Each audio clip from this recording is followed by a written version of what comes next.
자, 이제 그 11번째 비대면 강의 두 번째 시간입니다.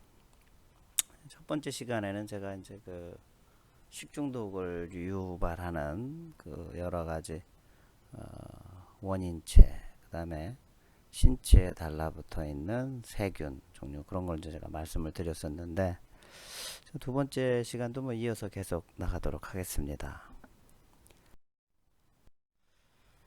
자, 이 슬라이드는 뭐냐?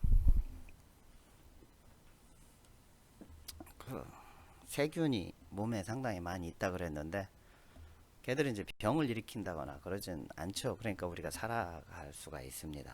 살아갈 수가 있는데, 가끔 이제 얘네들이 병을 유발해요. 이제 병을 유발하게 되는데, 그 병은 이제 동물한테도 감염이 되고, 이제 사람한테도 감염되는 걸 우리는 그 인수 공통 전염병이라고 합니다. 뭐 공중보건학 시간에도 우리 뭐 제가 말씀을 드렸었죠. 인수공통 전염병이 발생이 되는데, 얘네들이 세균성, 바이러스성, 곰팡이성, 뭐 기생충 종류가 많이 있습니다만, 제가 지금 보여드리는 요 슬라이드는 사람한테 오는 세균성 감염증을 제가 보여드립니다. 자, 여기 왼쪽에 있는 얘는 뭐냐면, 이거는 그 마이코박테리움이 유발하는 건데, 결핵이에요, 결핵. 자, 우리나라에서 결핵이 그럼 얼마 많이 발생되느냐? 결핵 상당히 많이 발생됩니다. 1년에도 결핵으로 죽는 사망자 수가 약간 2,000명 전후가 돼요. 그전에는 뭐 2010년대까지만 해도 5,000명 정도 됐었는데, 지금 그래도 좀 많이 줄어든 편 중에 하나입니다. 이 결핵균의 원인이 이제 마이코박테리움 튜버클로시스가 있죠. 인형 결핵. 근데 이제 그 소한테도 이게 가끔 터져요. 우리나라에 그 소 결핵 원인균은 마이코박테리움 보비스라고 하는 애들이 있는데, 얘네들이 그 우리나라에서 1년에 소한테 걸리는 게 약간 3,000마리에서 4,000마리 정도가 걸립니다. 걸리면 이제 살처분을 하죠. 결핵균은 수입 법규 가축전염병 예방법에서도 얘기했듯이, 법규적으로 봤을 때는 결핵균이 걸렸다 그럼 100% 보상을 해줍니다. 그 가치 100% 보상을 해주고 이제 살처분 정책을 수행을 하죠. 그리고 여러분들 이 결핵 검진하러 상당히 많이 나갈 거예요. 혹시라도 졸업해가지고 남학생들 그 뭐냐 공중방역 수의사가 됐다 그렇게 하면은 PPD 테스트하러 많이 갑니다. 항원을 가지고 소 꼬리에다가 이렇게 찔러 놔갖고 한 이틀 뭐 며칠 지나고 나면 이게 부풀어 오르냐 부풀어 오지 않느냐, 그걸 갖다 이제 평가를 하죠. 이것도 이제 결핵에 걸린 사람의 모습을 본 겁니다. 자, 이건 뭐냐? 여기 까맣게 이렇게 돼 있죠. 탄저라고 하는 겁니다. 탄저가 뭐냐면 바실러스 안스락시스가 유발하는 건데, 탄저는 안스락스라고도 하죠. 그람 양성균이고 2종 전염병 중에 하나입니다. 자, 법규에서 가축전염병 예방법에서 제가 강조했었던 것 중에 하나가, 얘네가 아포라든가 탄저라든가 기종조 같은 경우는 발굴 금지가 20년에 해당된다. 그 아포를 형성하지 않는 균들 같은 경우에는 걔들은 그냥 발굴 금지 3년에 취한다. 뭐 그 정도만 알아두시면 되겠죠. 그리고 시험 문제 많이 언급이 됩니다. 자, 얘네들은 이제 뭐냐? 코뿔소, 뭐 코끼리 이렇게 있는데, 얘네들 또한 그 탄저에 감염되면 이렇게 한 방에 이렇게 갑니다. 그만큼 병원성이 상당히 높아요. 자, 탄저가 걸렸다, 죽었다. 죽고 나면 얘네들이 이제 그 썩어 문드러지겠죠. 부패가 되겠지. 부패가 됐다 그러면 몸속에 있는 스포아라는 애들이 토양을 오염시키죠. 토양을 오염시키다 비가 옵니다. 얘네들이 이제 슬슬 뭐 퍼지겠죠, 주변으로. 여기 와서 이제 풀 뜯어 먹었다거나 뭐 또 그런 애들이 와서 걸리기도 하고, 죽은 얘네들을 먹어서 뭐 하이에나나 뭐 사자 같은 거 와서 먹을 거 아니야. 먹게 되면 얘네들도 이제 감염이 되는 그런 악순환이 된다. 자, 이제 세균에 대해서 설명을 했는데 그 다음에 이제 바이러스라는 애들이 있습니다. 바이러스. 자, 바이러스 앞서 말씀드렸듯이 바이러스 종류는 DNA 바이러스하고 RNA 바이러스로 나뉘어진다. 이 종류 꼭 알아두셔야 돼요. 자, 그렇다면 RNA 바이러스는 뭐가 있느냐? RNA 바이러스 정말 이제 피코나 바이러스라고 있습니다. 그다음에 에스트로 바이러스, 그다음에 캘리시 바이러스가 있어요. 뭐 식중독 유발하는 거 그 식품위생학에서 배웠습니다. 그다음에 플라 바이러스, 얘네도 RNA고. 자, 그다음에 토가 바이러스가 있습니다. 코로나 바이러스, 이 코로나가 이제 지금 코비드 19도 해당이 되고, 그 다음에 소라든가 설사를 유발하기도, 폐렴, 설사 유발합니다. 야생동물에 상당히 많이 있는 걸로 밝혀지곤 있는데, 어쨌든 인체에 오게 되면 심각한 문제를 유발하는 바이러스인데, 여기 이제 뭐 사스도 있을 수 있겠고요. 메르스도 이 코로나 바이러스에 해당될 수가 있습니다. 그 다음에 이제 레트로 바이러스라는 게 있죠. 네, 리오 바이러스, 북야 바이러스. 그 다음에 뭐 올소믹스 바이러스라는 애들이 있고요. 오레나 바이러스. 그 다음에 뭐 필로 바이러스 얘들도 있고요. 그 다음에 뭐 랩토 바이러스, 파라믹소 바이러스, 얘네들도 뭐 이렇게 있습니다. 중요하다 그랬어요. 얘네들 꼭 외워두셔야 된다. 근데 이제 RNA 바이러스가 종류가 상당히 많은데 비해서 DNA 바이러스는 종류가 그렇게 많지가 않아요. 그래서 DNA 바이러스는 외우는데 그렇게 어렵진 않다. 그 DNA 바이러스 중에 이제 그 첫 번째 서코 바이러스가 있죠. 서코 바이러스는 여러분들 아시다시피 돼지에서 서코 바이러스 유발증을 유발합니다. 폴사인 서코 바이러스. 얘네들 PMWS라 그래갖고 이후 전신 소모성 질환을 유발하는 원인이죠. 뭐 PRRS 바이러스도 있을 수 있겠습니다만 서코 바이러스도 그런 질병을 유발합니다. 그래서 수의학적으로 상당히 중요하죠. 얘네들 뭐 백신 놓고 막 그러는데 예방 효과가 그렇게 뛰어나거나 그러지는 않다고 합니다. 수약적으로는 DNA 바이러스가 상당히 좀 많아요. 그러면 파보 바이러스 있죠. 뭐 개파보 감염증 유발하기도 하고, 헤파데노 바이러스 있고요. 파포 바이러스, 파포바 바이러스. 이 아데노 바이러스도 DNA 바이러스 중에 하나입니다. 뭐 아데노 바이러스 같은 애들은 흔하게 우리 감기를 유발하는 바이러스로 알려져 있습니다. 감기 유발하죠. 독감하고는 다릅니다. 뭐 독감 같은 경우에는 인플루엔자 바이러스라 그래서 독감을 유발하지만 우리가 그냥 흔하게 걸리는 감기 증상 그런 거 얘들은 이제 아데노 바이러스가 많이 유발합니다. 자, 그 다음에 또 이제 헐피스 바이러스가 있어요. 이 헐피스 바이러스는 타입이 1하고 2가 있죠. 생식기계 정도에 감염이 돼 갖고선 감염되는 성병 유발하기도 하고, 그렇지 않을 경우에는 흔하게 우리 입 주위에 노동을 많이 했다거나 좀 몸이 피곤하다 그렇게 하면 입이 부르튼다. 그 입이 부르트는 걸 뭐라고 하냐? 원인이 뭐냐? 그러면 헐피스 바이러스가 얘네가 유발을 합니다. 네, 폭스 바이러스, 스몰 폭스도 있겠고, 그 다음에 치킨 폭스도 있겠고, 개두를 유발하는 거, 얘네들 사람한테 올 수도 있습니다.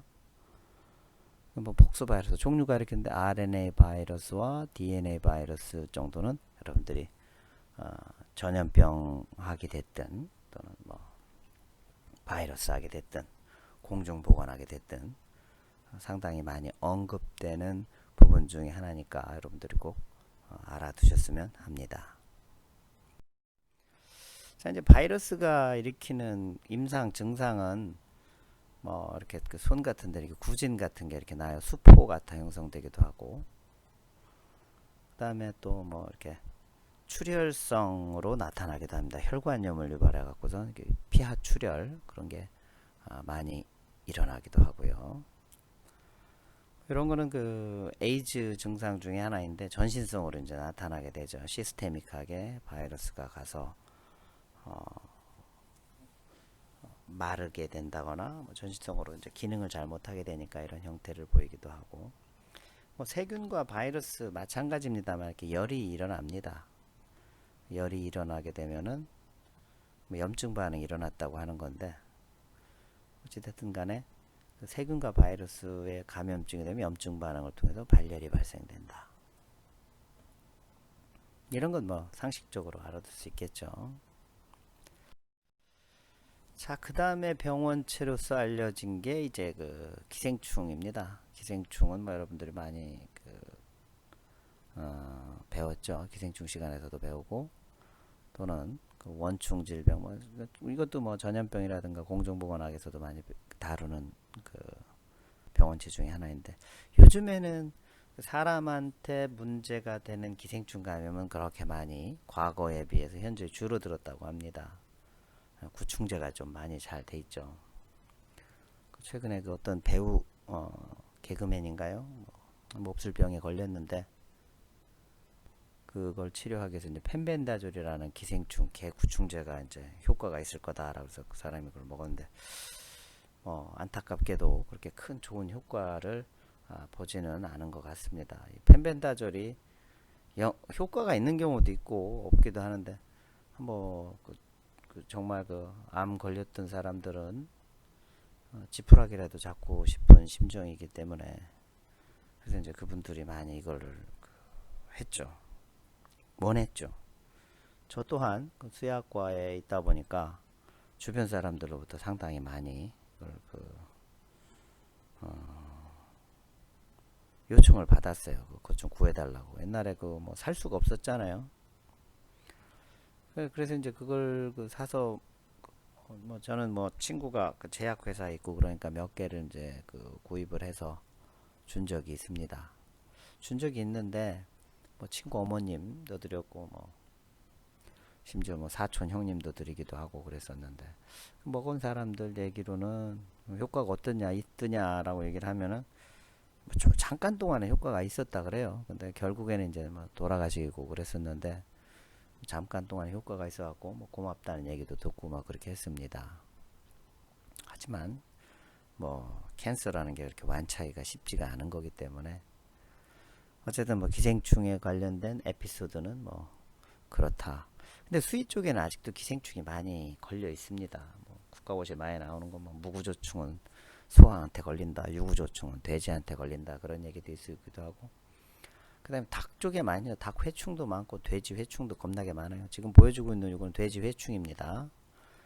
이제 기생충에 감염되면 얘네들이 호스트를 직접 죽인다거나 하진 않아요. 죽이지는 않지만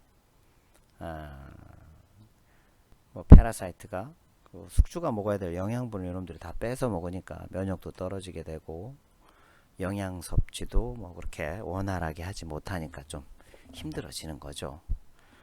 어쨌든 간에 요즘에는 뭐 동물 쪽에서는, 수의 쪽에는 그 기생충 약,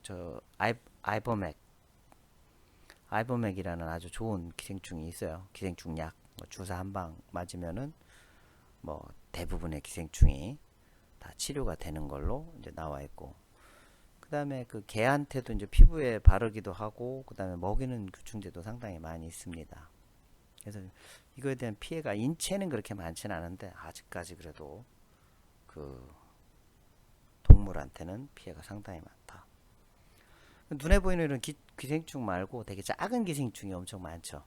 작은 기생충을 원충이라고 해요. 원충이라고 하는데, 뭐 바비시아도 그렇고 말라리아도 그렇고, 그다음에 그 수의 쪽에 문제가 되는 게 이제 에이메리아죠. 닭 쪽에 닭콕시디움. 이제 콕시디움 요놈들이 근데 그 원생 동물이다 보니까 그 항콕시디움제에 대해서 얘네들이 상당히 많이 그 내성을 가진 쉽게 획득을 한다고 합니다. 그래서 이제 그 약 개발하기가 참 상당히 어려운데, 그래서 항콕시디움제 먹인다 하도 그렇게 큰 효과를 보지 못해요. 소도 마찬가지고 뭐 돼지도 마찬가지고 닭 쪽에도 상당히 많이 문제가 많이 되고 있는데, 그래서 뭐 우리 학교에서는 저 뭐 그 전염병학 교수님인 민원기 교수님이 이쪽에 콕시디움 쪽으로 연구를 많이 하고 있습니다만, 어쨌든 이 콕시디움에 관련된 뭐 약을 개발했다 그렇게 하면 상당히 경제적으로도 상당히 많이 큰 혜택을 볼 수 있다, 뭐 그렇게 말씀드릴 수가 있습니다. 닭에서 여러분 조질병에서 배웠겠지만 이 콕시디움이 닭 맹장 같은 데 있어요. 맹장 같은 데 있다가 면역이 떨어지게 되면은 질병을 유발하게 되지요. 자, 그 다음에 곰팡이도 이제 병을 유발하기도 합니다. 곰팡이도 병을 유발하기도 하는데, 뭐 여러분들 흔히 알겠지만 요즘에는 그 사료에 그 곰팡이 독소 흡착제라는 걸 많이 집어넣습니다. 뭐 저도 이쪽에 좀 연구를 하려고 관심을 좀 많이 갖고 있는데, 이 곰팡이가 치료가 잘 안 되죠. 그 다음에 이 곰팡이가 왜 문제가 되느냐, 별건 없습니다. 그 사료에, 우리나라 사료 원료를 대부분 다 외국에서 수입을 하죠. 외국에서 수입을 하는데 농장을 경영하는 데 있어서 가장 많은 비용이 들어가는 게 바로 뭐냐, 그러면 사료값입니다. 사료값만 얼마만큼 줄이느냐에 따라서 1년 수입이 몇 억이 왔다 갔다 할 정도로. 그러니까 농장 사람들 생각은 뭐냐, 사료값을 줄이자. 사료값을 줄이면 우리는 돈을 벌 수 있다. 하지만 그 사료값을 줄이기 위해서는 원료를 좋은 걸 살 수가 없죠. 그러니까 싼 사료를 찾게 되는 겁니다.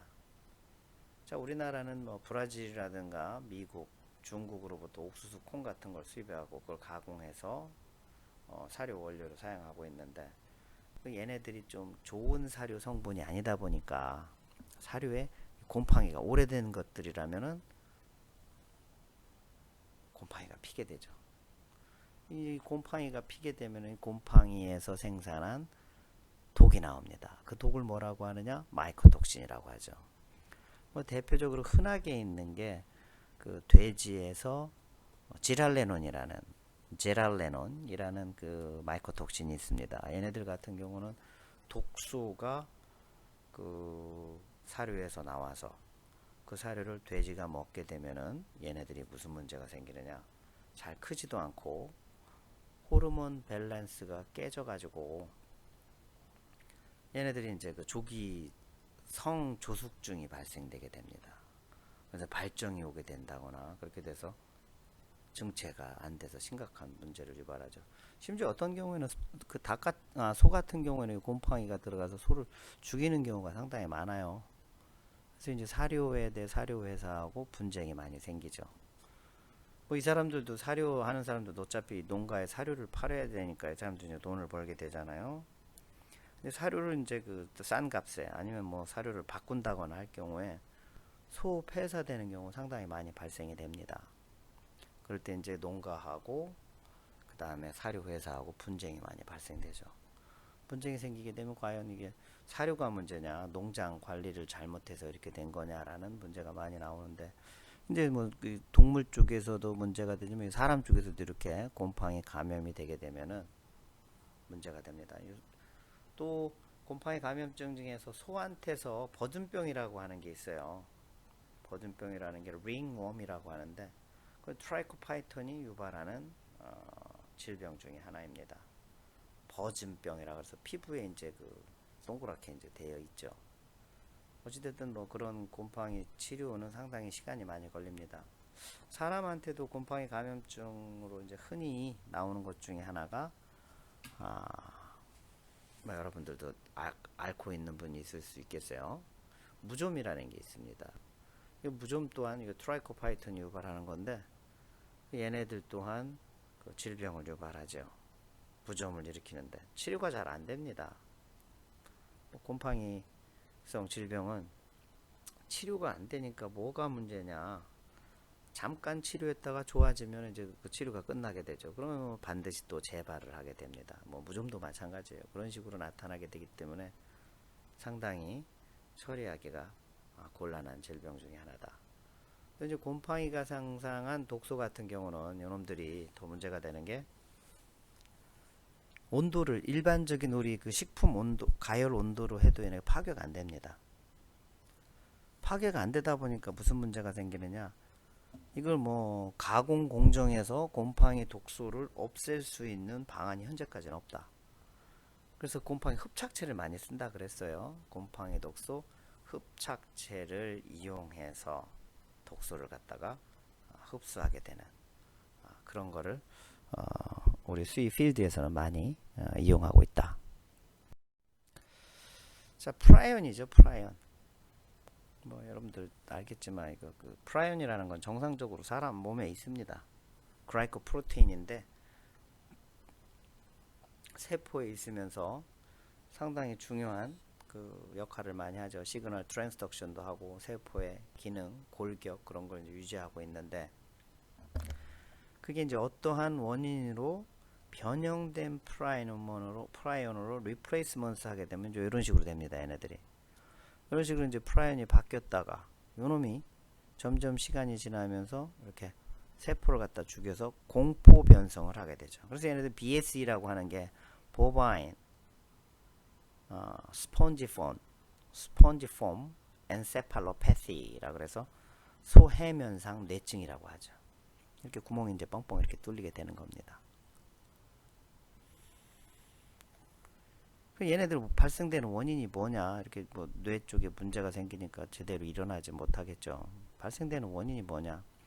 육골분 사료를 이용하기 때문에 그렇습니다. 그런데 법규에서도 그 렌더링 시스템을 통해서 고기의 그 산업동물의 뼈라든가 털이라든가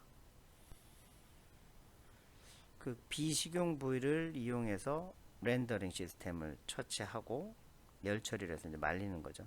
그걸 이제 사료에 집어넣을 수가 있습니다. 그래서 그 개 사료라든가 고양이 사료에 이용될 수 있고 돼지 사료에도 들어가기도 합니다. 하지만 이런 것들은 절대로 그 반추류의 사료에는 사용을 하면 안 됩니다. 반추류의 사료로 사용하게 되면은 법적으로 이제 제재를 가하게 되죠. 근데 이제 육골분 사료를 풀을 먹어야 될 소가 이걸 갖다 먹임으로써 발생되는 게 이게 프라이온인데 뭐 지금은 이제 그렇게 많이 발생이 안 됩니다만 지금부터 뭐 한 20년, 30년 전에는 영국이라든가 유럽, 미국, 캐나다 이런 게 많이 발생되었고 문제가 됐죠. 그래서 우리 가축전염병 예방법에서도 요거 발생된 국가산 쇠고기는 수입할 수 없게끔 되어 있습니다. 수입을 할 수가 없는데 근데 이제 미국 애들이 하도 난리를 쳐대고 그러니까 단서 조항이 붙죠. 그 단서 조항이 뭐냐면 국민적 위해가 그렇게 심각하지 않을 경우에는 수입할 수도 있다라고 이제 얘기를 하죠. 아주 뭐 옳지 않은 법이라고 생각됩니다. 자, 그 식중독이라든가 여러 가지 병을 일으키는 걸 봤었는데 지금부터 제가 여러분들께 설명드릴 내용은 이제 도축 과정에 대해서 합니다. 이 도축 과정은 법에서도 축산물위생관리법에서도 영업장 중에 속하는 게 도축장이죠. 이 도축장에서 도축을 할 때 어떻게 해라. 이 법적 제재를 꼭 가합니다. 이제 포유류 도축장 이렇게 소하고 돼지하게 되는데 뭐 도계 과정, 닭이나 오리 과정도 유사합니다만 제가 여러분들께 오늘 설명드릴 내용은 소하고 돼지에서 도축을 어떻게 하느냐 그거에 대해서 이제 설명을 드리려고 합니다. 자, 도축 과정을 요약하면 이렇게 나눠질 수가 있어요. 농장에서 소나 돼지를 출하를 합니다. 출하를 할 때는 규격 체중이 돼야 돼요. 소는 뭐 큰 문제가 없습니다만 돼지 같은 경우 규격 체도 한 110kg 정도 전후가 돼야지만 얘네가 나오는데 이 110kg가 되기 위해서는 돼지를 한 6개월 정도, 180일 정도 사육을 합니다. 이제 180일 정도 되면 무게가 어느 정도 되는가 규격돈이 돼서 얘네들을 출하를 하게 되는데, 얘네가 이제 그 계류장 내에서 출하를 해서 도축장으로 끌고 가죠. 트럭을 통해서. 그럼 얘네들이 이제 계류장에서 생체 검사를 합니다. 이 계류장에서 생체 검사하는 것도 축산물위생관리법에서 검사관이 하게끔 돼 있어요. 검사관 중에서도 여러분들이 혹시라도 졸업해서 공무원이 됐다, 그럼 여기에 와서 도축장에 가서 검사관이 되는데, 검사를 할 때 맨 처음에 이제 생체 검사를 하죠. 이 생체 검사를 그 수의사가 하게 되는데, 망진이라든가 촉진을 통해서 얘를 만져보고서 문제가 있나 없나를 확인을 합니다. 이제 이 계류장에 있으면서 돼지 같은 경우는 수세를 해요. 물을 뿌리죠. 물을 뿌리는 이유는 이 돼지 몸에 붙어 있는 똥이라든가 오물 같은 거를 제거하기 위해서 얘네를 닦아버립니다. 이 수세는 위에서 이제 그 샤워기가 왔다 갔다 하면서 분무를 하는 경우도 있고, 또 다른 경우는 그냥 고정식으로 계류장에서 위에서 사료가 쭉 떨어지게 하기도 합니다. 자, 그 다음에는 얘는 이제 그 도살을 하게 되는데, 도살은 이제 죽이는 거죠. 뭐 전살을 한다거나 타살, 총살. 돼지에서 많이 쓰는 거죠. 전살을 많이 해요. 요즘에는 이제 동물 복지 같은 걸 고려를 해서 전살보다는 CO2 가스법으로 갖다 이용을 하게 하죠. 총살이라는 거는 뭐냐, 에어건으로 갖다가 공기를 축약시켜 갖고 빵 쏘면은 피스톨이 앞으로 쭉 나왔다가 들어가는 거, 그런 거 이제 하기도 합니다. 아니면 총알을, 공갈 총알이죠, 화약만 집어넣은 총알을 집어넣어서 땅 때리면 피스톨이 앞으로 여러분들 새끼손가락만한 게 한 마디 정도 들어갔다 나옵니다. 이제 소가 기절을 하게 되죠. 죽으면 안 돼요. 얘들 피를 빼야 되기 때문에 심장은 계속 박동을 해야 됩니다. 그래서 얘네들이 어떻게 되느냐, 방열이 될 수 있게끔 기절을 한다. 그래서 스터닝 과정이라고 합니다. 요 전살법, 타살법, 총살법, CO2 가스법 같은 건 국가고시에서 많이 언급이 돼요. 법규에서도 많이 나옵니다. 자, 그 다음에 이제 해체 작업을 합니다. 해체 작업을 하는데 뭐 방열, 브리딩 시키고 박피를 하고 뭐 탕박, 피박. 방열 같은 경우는 경동맥을 이제 칼로 갖다 이제 경동맥, 경정맥 부위를 칼로 찌릅니다. 그래서 이제 현수를 거꾸로 매달아갖고 피를 빼죠. 박피? 돼지는 박피를 잘 안 해요. 탕박을 해서 털만 벗겨내는 경우 많이 하는데, 소는 이제 박피를 합니다. 껍데기를 이제 벗겨내죠. 껍데기 벗겨내는 거 칼로 하기도 하고, 기계로 갖다 뭐 그라인더로 돌리기도 합니다. 그 다음에 이제 그 예박을 해서 예비로 껍데기를 벗겨서 걔네들을 도로에다 묶은 다음에 우르륵 하게 되는 경우. 피박 돼지에도 가끔 해요. 그 돼지 껍데기만 이렇게 살짝 벗겨내는 그런 과정도 있습니다. 자, 그 다음에 이제 내장이라든가 지육 검사를 하게 되는데, 내장 검사 같은 경우는 내장은 이제 백내장과 정내장으로 구분을 하죠. 백내장 같은 경우에는 하얀 복강에 있는 장기, 그 다음에 이 정내장 같은 경우는 심장, 허파, 그 다음에 간 같은 지라 같은 빨간색 보이는 애들, 걔들을 정내장이라고 하죠. 이 검사를 이제 딱 합니다. 검사를 하는데, 이제 폐 쪽에 폐렴 같은데 문제가 많이 발생되니까 그 폐를 자르죠. 칼로 잘라서. 대략 보게 되면은 돼지에서 좀 많이 발생되는 게 흉막 폐렴, 그 허파를 노란색 농으로 이제 돼 있고, 충출혈도 많이 발생되는, 그게 이제 확인될 수가 있고, 가장 흔한 게 이제 마이코플라즈마성 폐렴이죠. MH라 그래서 마이코플라즈마성 폐렴인데, 대한민국 뭐 양돈장에서는 거의 다 걸려 있다고 보시면 됩니다. 액티노바실러스 플루로뉴모니아라는 APP도 이게 그 폐렴을 유발하기도 하고요. 그 다음에 이제 그 헤모필러스 파라스위스가 유발하는 그레서병이라고도 있는데, 걔네들 또한 이제 폐에 문제가 많이 되죠. 살모넬라 감염됐을 때는 간에도 문제가 되고, 그 다음에 그 여러분들 그 병리 시간에 많이 배웠겠습니다만, 클래시컬 스와인 피버, 돼지열병 걸렸을 때는 각각 장관에 버튼 얼서가 이제 발생됩니다. 버튼 얼서가 발생되고 단추 모양의 궤양이 발생되는 거, 그걸 이제 확인할 수가 있죠.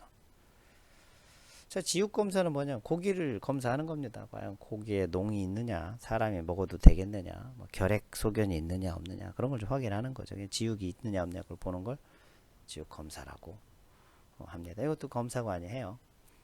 여러분들이 도축장에 가게 되면, 공무원이 돼서 가면은 내장 검사, 지육 검사를 직접 하기도 하는데, 많은 경우에는 직접 하는 것보다는 그 검사관 밑에 있는 검사원이 있어요. 그 검사원을 통해서 교육을 시키고 이제 그네들부터 이제 찾으려고 이제 하게 되는 거죠. 그래서 이제 여기에서 이제 오케이가 됐다. 그러면은 내장은 지육 검사에서 밑으로 뚝 떨어지게 되고, 그럼 내장은 내장 라인을 통해서 밑에 가서 이제 작업을 하게 되죠. 여러분들이 먹는 막창, 대창, 뭐 그런 것들, 소창, 그런 것들이 이제 밑으로 넘어가게 됩니다. 그 다음에 이제 얘네들이 이제 예냉실로 이제 이동을 하게 돼요. 왜냐하면 도축할 때 체온이 상당히 높습니다. 높기 때문에 예냉실에 가야 돼. 이 법규에서도 이제 딱 정해져 있어요. 얘네들은 출하할 때는 그 신부 온도가 5도씨 이하가 돼야 됩니다. 그렇지 않으면 미생물이 부착해서 얘네들이 분열 증식을 하기 때문에 온도가를 이제 낮춰야 되겠죠. 그래서 예냉실에 가서 하루 정도를 두고, 이것도 그냥 나가는 게 아니에요. 여러분들이 체크를 해서 그 등급 검사원이 있습니다. 등급 판정사, 그 사람들이 하게 되죠. 이제 끝난 다음에 이걸 이제 직판을 통해서 시장 유통을 하게 된다. 근데 여기에서 이제 예냉실을 안 가고 나오는 닭도, 고기도 제법 됩니다. 육사심이라고 하는 건데, 뭐 드셔보셨을지 모르겠습니다. 따끈따끈한 상태, 도축하자마자 걔네를 떼가지고 그걸 이제 가져가서 레스토랑에서, 식당에서 판매를 하게 되죠. 전라남도, 전라북도, 광주 지역에서는 거의 100% 이렇게 육사시미를 섭취하게 됩니다. 자, 이제 돼지 도축 과정인데, 돼지가 이제 이렇게 출하를 해요. 트럭에다가 싣고서 이제 출하를 하게 되고, 사람들이 이제 돼지가 오게 되면 여기가 이제 계류장이라고 하는 겁니다. 계류장에 돼지나 소가 이제 가서 있죠. 보통 포유류 도축장은 돼지 도축장하고 그 다음에 소 도축장하고 거의 대부분 같이 합니다. 같이 하는 케이스가 상당히 좀 많은데, 자, 이렇게 돼 있죠. 돼지가 이제 끄집어내면은 얘네들이 줄줄줄 이제 앞으로 이렇게 나오게 됩니다. 나오게 되면은 앞서 말씀드렸듯이 이제 샤워기가 있다 그랬어요. 그다음에 여기서 생체 검사를 검사관이 하게 되죠. 여러분들이 하게 되는 겁니다. 그럼 이제 여기서 생체 검사를 했는데, 생체 검사를 하다가 혹시라도 이놈들이 문제가 생겼다라고 했을 때, 예를 들어 구제역 증상이 있다, 또는 뭐 결핵 증상이 있다, 돼지 같은 경우에 살모넬라에 감염된 게 의심이 된다, 아니면은 또 돈단독이라든가 피부 질환이라든가 그런 게 있을 수 있겠죠. 그런 게 있다 그러면은 뭐를 하느냐, 격리를 시킵니다. 이제 눈으로 갖다 확인을 해서는 100% 확인할 수 없으니까 얘네들을 격리장으로 별도로 두고 얘네들만 별도로 이제 스페시픽하게 검사를 하게 되는 거죠. 집중 검사를 하게 되는 겁니다. 피도 빼기도 하고, 뭐 임상 증상이 맞는지 안 맞는지 확인하는 거, 그거를 이제 검사관들이 이제 하게 된다. 이 계류장에서 이제 소돼지가 있고 거기서 문제가 되는 걸 이렇게 격리를 시킨다는 겁니다. 제가 이제 여기 고령 축산 공판장에 가서 뭐 찍은 사진입니다. 자, 그 다음에 저 보십시오. 이거 샤워하는 거를 얘네가 왔다 갔다 하면서 이렇게 샤워를 시킵니다. 똥 묻고 오줌 묻고 그랬던 애들이 깔끔하게 이렇게 돼 있죠. 얘네들은 그 법에도 정해져 있지만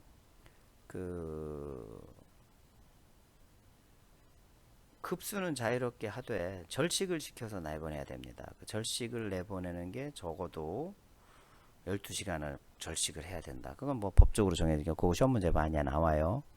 여기 가면 물은 자유롭게 먹게 할 수 있습니다. 물을 자유롭게 먹게 하기 위해서 이게 닛불이 이렇게 달려 있는데, 지금 잘못된 거죠. 이쪽으로 돼 있어야지 되는데 닛불 방향이 잘못돼 있다. 그래서 이제 얘네들이 물은 자유롭게 먹되, 그럼 뭐 여기 이제 그 여름철 같은데 이렇게 뿌려주고 그러니까 막 뛰고 막 얘네들이 그렇게 됩니다. 어쨌든 이제 몸이 깨끗해졌다 그러면 얘네가 이제 그 다음에 그 기절실로 이제 이동을 하게 되는 거죠.